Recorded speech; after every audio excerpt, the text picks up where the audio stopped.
ditetapkan sebagai bencana nasional, kawan-kawan. Sepakat, kawan-kawan. Sepakat, kawan-kawan. Muda Rakyat Aceh. Kawan-kawan, hari ini kita telah sampai di kantor gubernur. Seratusan lebih mahasiswa yang tergabung dari Aliansi Mahasiswa Se-Aceh melakukan aksi demonstrasi di halaman kantor Gubernur Aceh, Kamis 8 Januari 2026.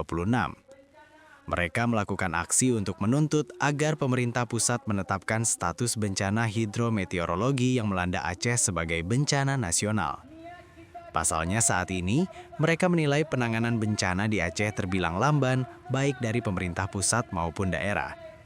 Dalam aksinya, para peserta demo juga membawa spanduk desakan agar bencana Aceh ditetapkan sebagai bencana nasional. Download Tribun X sekarang, menghadirkan lokal menjadi Indonesia.